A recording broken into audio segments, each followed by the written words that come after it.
Hey guys, this is Nigel from GosuGamers. We are reporting from the first day of the Viagame House Cup here in chilly Stockholm. I'm sitting outside in this like a beautiful afternoon. What it seems like a bit chilly, yeah, but like inside is like heavy production stuff. So we are chased outside to talk to the pro players.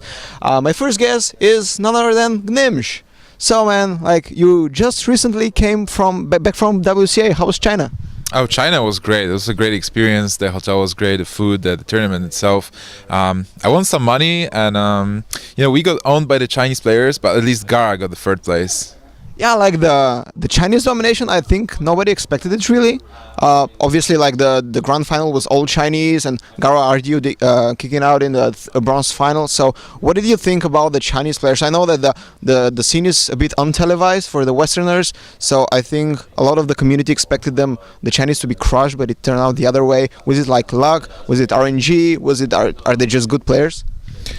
Well, I think it's a mixture of all the things. I mean, in the top four, a lot of players thought that the Chinese players got a bit more lucky than the European and American ones.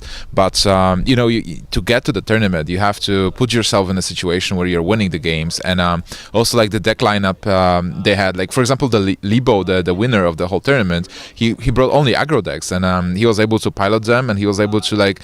When it mattered, make a good decision. Sometimes he was making mistakes, but in the end it didn't matter because he played well, and also in the final he piloted his zoo splendidly and was able to win 4-1 against Tiddler Celestial, who is actually qualified for Blizzcon. Yeah, like I saw Libo's games, like the ones they were broadcast, and his choice, like Shaman was obviously he used it to get to the finals, and then Zoo in the finals. Like he really got into, I think, Westerners' head who thought it would be like a control meta.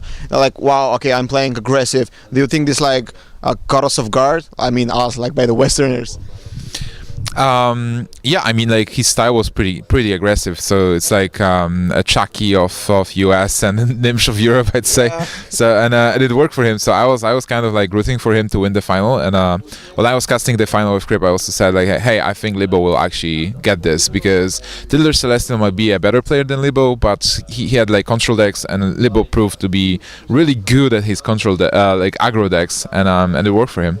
Do you think like Libo will not be going to WCA, obviously, because he didn't win the qualifiers, but Tiddle, as you said, will.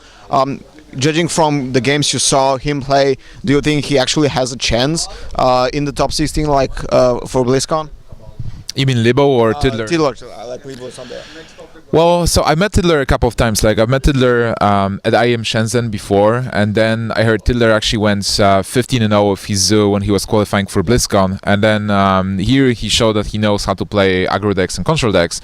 And there's also still like 1 month before BlizzCon, so I'm sure like he will try to like get better. Also, like he will be a different Tiddler at BlizzCon. And knowing that, well, if he actually wins BlizzCon, I will not be surprised. And then BlizzCon is like it's just one tournament. It's just one tournament. If you're good enough to be able to play on that level, and if you get lucky a bit, but if he put himself to be in a situation when he is playing, and he will have a chance to win versus those players. So like I think like BlizzCon actually everybody can win BlizzCon. Like even if Tom 60229 wins BlizzCon, the Taiwanese guy. Yeah, the Taiwanese guy I cast, like he was the first ever person this season to actually qualify for BlizzCon. So shout out to Tom 60229. I think like when I was hanging out with the guys yesterday with some of the players, they told me fun stuff about the Taiwanese qualifiers where you get like coin Iron Big Owl on the first turn, and it was like, okay, that's like not new meta, that's not new style of play. Like obviously China is catching up, I think, to the Western meta. Do you think like Southeast Asia or Taiwan or maybe like Korea, do you think they are up on the level as well? I think those guys are playing a lot of games and they're training pretty hard. They can like the advantage they have is they really can follow the US and European metagame, and also they have their own metagame. I feel like the players here, like Europe and US, they are not following the Chinese metagame that much. Like we don't have enough information, and the Asian guys, they have a lot of information because they can watch everything like we do and put on the sites. Yeah, I saw, I think it was Magic Queen actually playing Reincarnate Shaman a lot. I think in I'm not sure which OGN, yeah. So this like new. I know Masan has been trying this, but the style hasn't really been catching up. And we know like from early Chinese tournaments. I don't know how many of our readers actually follow Hearthstone from the beginning, but like the Chinese players actually had a huge influence bringing the Watcher Druid to the meta. Like they were the first, trying to silence Watcher or Mark of the Wild. So maybe like we'll see some cool stuff. Oh yeah, certainly. I mean, from the WoW TCG days and Magic days, the Chinese scene and like Asian scene was always pretty creative, and they had a lot of deck ideas that the European players and NA, like I feel like NA and Europe mostly we fall into like archetypes and standard decks. Like we really want to play only the things we think are the best. And then there is WCA, and Savitz is losing to like Twisting Nether into Jaraxxus, and which is a pretty good follow-up, right? And it happens like when you bring this type of deck and you think it works in your local against your local metagame, then you can win a tournament. Yeah, and as you said, like Blizzcon is just one tournament, and like any surprise works. Obviously, you cannot bring this style to like a long-lasting league that goes like for 10 weeks. But in tournament, you have group stages, bracket, and it's over. So yeah, I'm really hoping for some upsets because it makes for an interesting story. But we see how it goes. We actually haven't interviewed you since you joined Cloud9. Like when we were talking to you, you were still in Doggy House, rocking the cool T-shirts. But now, obviously, this is a big pickup for you guys. How did the deal come to be? Oh, it's actually a very long story. I mean, we were in Doggy House. Doggy House was great, but it was like mostly a team of people who are. There is actually a wasp attacking our cameraman. Matthias is like. Yeah, he is very. German, he can take it. Okay. He is a champ. So basically, we were on the market for sale because we didn't have any sponsors and stuff. We're just a team of friends, and we're looking for a team. And it's like we stumbled upon Cloud9. We're searching for a team, and Cloud9 was searching for a team as well. So they were like, "Hey, maybe we can pick up you guys." And we talked, and it went well. We had the same. Like aim and same goals, and after some time we actually the team transferred into Cloud9, and we obviously like we had some like Artosis, for example. He couldn't join Cloud9, so he was kind of left behind, but he's still like very active as a caster of Hearthstone and StarCraft. And Nyx retired by the time, and we were playing with Strifecrow, so he was part of Doggy House, but he wasn't. But then like he was part of Cloud9, and we picked up Kolento as well and Hafu to like have a full-fledged team with like good players, potential and stuff. Yeah, you're having one of the best rosters in the best performing rosters. Obviously, like Kolento will be at BlizzCon, Strifecrow will be at BlizzCon. I think you're the team with most representatives there. So speaking of big teams, who do you see as rivals to Cloud9 in the current like scene? I think certainly Tempo Storm. Unfortunately, they didn't make it to BlizzCon, but they are rocking China. It's like Tides of Time won the WEC, and Gara was the only one who got like a big prize on WCA. So I feel like right now our main rival is Tempo Storm. So we're like competing for the first place in the world.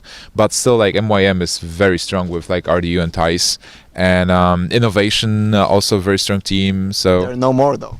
Yeah, that's pretty. Like, I was like thinking Innovation is strong, but they disbanded. And VVV was very strong, but they disbanded. Right now, Liquid is also super strong with Amaz, Savitz. Do we have a third Liquid member? Nope. There was like Monk, who was like Liquid Blank. He didn't have a name on the jacket. Yeah, I don't think he will join. I've been talking to him, and he's been telling me that he'll be coming back to professional Hearthstone. Obviously, WCA didn't go too well for him, but I mean, it's all in natural. He was away from the scene for like 3-4 months or something. Yeah, I think so. So basically, Tempo Storm and MYM, I feel like we are the trio of the best teams right now in the world. Hopefully, I hope that it actually looks that way, because we're doing our best. Yeah, I think so. Like, I think most of the viewers will agree, because now you've been pulling results. Now, speaking of results, actually, you were like once one of the top players and basically winning or finishing high in almost every tournament. But recently, you've been like on a down streak. Is this like a result of not practicing enough and maybe taking a more managerial role on Cloud9, or is it just like not your month? It's a tough question because I am not practicing enough, for sure. So I could practice more because I'm taking the managerial stuff, and also like I'm managing a lot of stuff. Not only Cloud9, I'm involved in a lot of tournaments. I'm also involved in casting. So I'm probably not putting enough weight for practice, but you know what? Like also that the field is harder. Like a lot of players got into playing. We have players like Hyped, Firebat, Nairia, Colento now practice like playing in the tournaments right now. So it's tougher. It's tougher. So I'm doing my best. I hope that I will actually like, come on top again. But it is definitely a tough cookie to get. Yeah. You're obviously here at the House Cup. You're playing tomorrow, I think. No games for you today. You're one of the tougher groups of the tournament. You have RDU, Alish, and Seloko. Your first game is against Alish, who is, you know, he still isn't the player that has put up offline results, but is like one of the most consistent online cup players, and he's pulling great performance in Gentleman Cup. Have you played him before? What do you think of him as a player, and what do you think? How do you think the match will end? Well, I think Alex is a very good player. I don't think we played. We might have played at the Gentleman's Cup at one According point. to our records, you haven't. So. Yeah, so I think we haven't played actually. But he's a friend. Like I've met him at Take TV Invitational at some point, and so he's definitely a good player, and I will be excited to play against him. You think you can exit the group? Oh yeah, certainly. I was like I've exited like groups that were tougher than that. I was at Heroes of Cards like recently. I was in a group with Strife, Crorainut, and KitKats, and I exited the group as the first one from the best player from the group. So you know I'm good at exiting groups, but then I'm losing with 3-2 against some random people like Gara or RD. I wouldn't say Gary is a random person. Come on, like the guy. I think we talked to him a few days ago, and he said like he's the most winningest Western player right now because he won DreamHack Bucharest, 3rd place at WCA. Like he's packing big checks. Like I wouldn't say he's random. He was randomly matched against me, I guess. Oh, okay, okay. Safe there. So, speaking of somebody who wins brackets, you have your boy Colento here. Do you think he can make it to finals? Oh yeah, certainly. Colento is like very consistent with what he gets, and also Ikap is a pretty good player. And True. Yeah. so I feel like I hope that we will have at least one player in the final of this tournament, maybe two. Okay, so I apologize for forgetting Ikap here. He's a nice sport. Go root for him. Okay, man. I think we can close this interview. Any final words to the camera?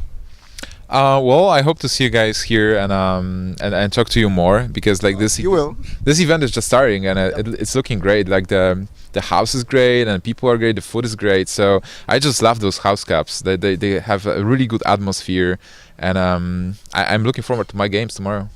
It's a really nice atmosphere, of course, and what? Callouts. Oh, shoutouts! Obviously, callouts. Callouts are boring. Callouts. You callouts? I should call out some people here. And like you guy named X. I'm looking at you, and you'll get destroyed because you're trash. I don't have to call out people. I just do my best and win, I guess. Gnimsh is always so nice.